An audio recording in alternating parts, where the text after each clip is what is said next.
นี่ครึ่งเวลาแรกอยู่นะครับแต่สกอร์พะเยาเริ่มที่จะตามแต่บอกว่าไล่หลังมาห่างๆอยู่นะครับเริ่มจะมาไม่เห็นไปที่โซนมาแล้ว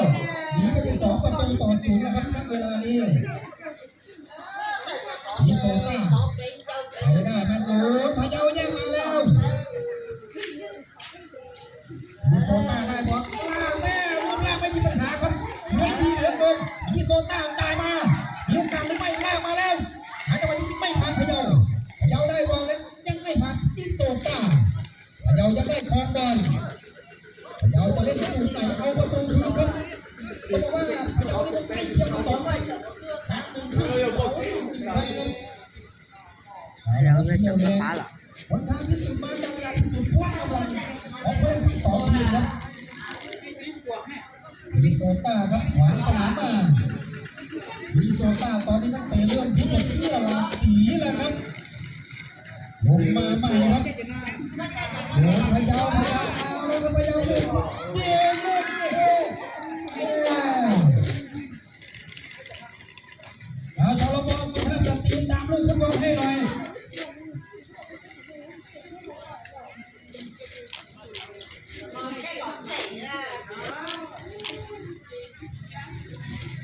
ผู้รักษาประตูมินนิโซต้าอยากจะตามแต่ห่วงลูกห่วงอันรองเท้าตัวเองเพราะว่าเมียเนี่ยซื้อให้เป็นคู่สุดท้ายแล้วว่าอย่างนั้นควรจะมาโดนขี้โคลนแล้วครับเอาละครับผู้รักษาประตูลูกมาแล้วจากมินนิโซต้าหายของบนหน้าประตูใช้มาเจ็บลูกนี้ก็ยังไม่ผ่านมือผู้รักษาประตูพะเยาFC วางยาวออกมาแล้วครับไหลบอลมาเจ้า FC เริ่มที่จะปุกหนักแล้วมาหน้าประตูปังลูกนี้ก็ยังเข้ามือผู้รักษาประตูมินนิโซต้าแต่ผู้รักษาประตูไม่รู้ว่าเดินทางจากอเมริกาหรือไม่รู้แล้วน่าจะไม่ใช่นะครับ老板，还搞不起痛，就谁就谁，如果就谁赢了。ได้บอลครับถึงหลังมาครับยังได้ครับพะเยาเราถ่ายบอลให้แดนกลางแดนกลางพะเยาหาช่องที่จะเจาะอยู่ครับไปทางไหนไม่ผ่านมินนิโซต้าคนนี้ตะบอลรูปร่างไม่ดีเป็นอุปสรรคสำหรับเขาครับดีลาเหลือกินเป็นส่วนเป็นล่างเพราะฉะนั้นติดตายแล้วล่างมาแล้วมาล่างไปแล้วไปไม่รอดเหมือนกันครับโอ้โหพยายามเปิดมาผู้รักษาประตูไม่รู้ว่าใช้กาวช้างหรือเปล่ารับเข้าสอบแบบตีหูหนึ่งเลยทีเดียวไหลบอลมาพะเยามีโอกาสแล้วขึ้นมามีโอกาสเอานักลงจากพะเยาว่าอย่างไรมีโอกาสได้ยิงไม่มีโอกาสได้ยิงเหมือนกันพะเยาก็ยังได้อยู่ครับทางด้านอีกขวานะครับพะเยาวางมาลูกเนี่ยโอ้โหไม่ผ่านทรงผมมาวินเทนเลอร์อยู่ดีไหลบอลมามินนิโซต้าเนี่ยไหลยิงลูกนี้พี่น้องชาวแบงค์นี่ขออนุญาตนะครับว่านักกีฬาสหรัฐอเมริกาที่ได้เหรียญทองมีพี่ลูกหลานพี่น้องชาวแบงค์เล่นกีฬาให้สหรัฐอเมริกาได้เหรียญทองนะครับกีฬาโอลิมปิกครั้งที่ผ่านมาบางคนท่านก็คงจะจำได้นะครับมีลูกหลานพี่น้องชาวแบงค์นี่แหละครับแต่เป็นผู้เล่นทีมชาติอเมริกา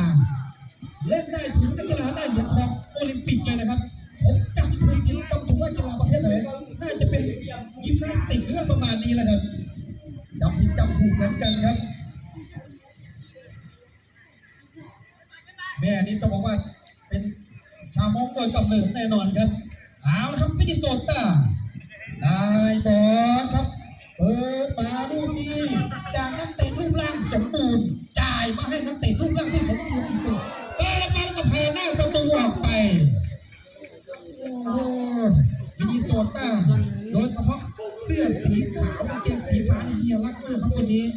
เลี้ยงบอกว่าอาหารนี่ต้องลงทุกอย่างครับน้ำหนักไม่รู้ว่า100 กว่าเท่าไหร่นะครับ100นี่น้อยแน่นอนครับได้อยู่ครับพะเยา FC มาแล้วพะเยาหลุดขึ้นมาแล้วมีโอกาสครับพะเยาเอาเปิดมามีโอกาสได้ยิง อยู่มินนิโซตาลงมาใหม่ตรงกลางก็ยังสมบูรณ์เหมือนกับเพศที่เปลี่ยนออกไปไม่มีผิดยังได้อยู่ครับพะเยาลูกล่างในพะเยาแต่ว่าแม่คุณเพียวลงนี่ยังกว่าชัดเจนครับแต่ยังโดนนำอยู่ครับเอาละครับตอนนี้กิ้งลูกนี้เข้าหน้าต่างครับถึงตาข่ายด้านนอกสกอร์ก็ยังเหมือนเดิมครับวันพรุ่งนี้ก็อย่าลืมครับแฟนฟุตบอลครับ VIP เมืองปากชมหรือว่าฟุตบอลอาวุโสเมืองปากชมพบรวมพี่น้องชาวเมืองทั่วโลกสวันพรุ่งนี้จะเล่นฟุตบอลกันที่นี่ครับเชิญเลยนะครับยังได้ครับพิธีโซตาจากสหรัฐอเมริกาเดินทางไกลยังไม่มีปัญหาครับสกอร์ก็ยังนำอยู่ครับไหลปอดขึ้นมามินนิโซตานี่ไม่รู้ว่าเป็นบ้านของโคแมคเคิร์นหรือเปล่านะครับจำผิดจำถูกเหมือนกันนักชกดังในอดีตครับยังได้อยู่ครับมาลูกนี้พะเยาเจ๊ลูกนี้ก็ยังไม่ผ่านมือผู้รักษาประตูดูดีโอ้โหเดี๋ยวนักเตะมานี่ลึกถึงมือผู้รักษาประตูพะเยา FC วางยาวออกมามินนิโซตาได้บอลตอนนี้ท่านอาจารย์กู้เราไปพักผ่อนแล้วขึ้นหลังคาดว่าท่านจะลงอีกสองแตงเหมือนกันผู้รักษาประตูมินนิโซตา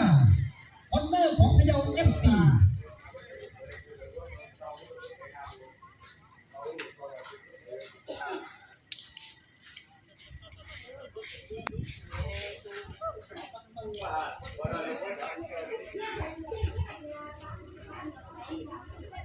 คอนเนอร์ครับเปิดมาต้องโค้งเรื่องนี้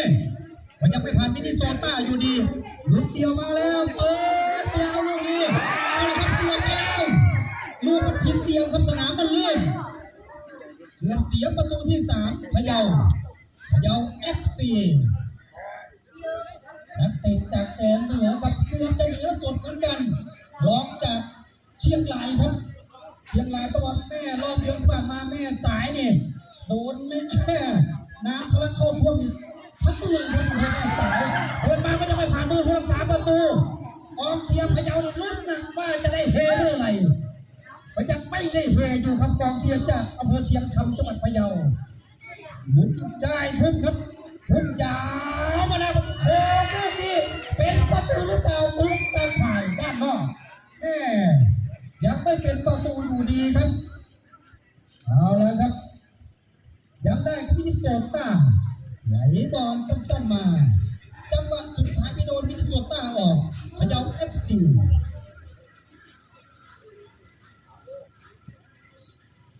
ยังได้บอลครับพะเยา FC ครับพะเยา FC ลุ้นไม่ลุ้นครับไหลบอลมาเอาละครับมีโอกาสได้ยิงหรือไม่ยิงมาลูกนี้ยิงลูกนี้ลูกทุลักทุเลแล้วก็สกัดทิ้งไปได้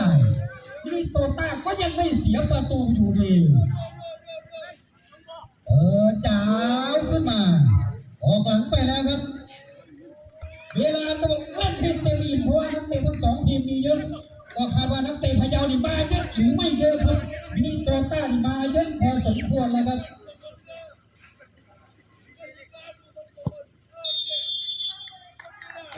ตัดสินตอนเวียนใจขึ้นแรกเสียงตบมือดังให้นักเตะและผู้ตัดสินด้วยครับสู้กันสมศักดิ์ศรี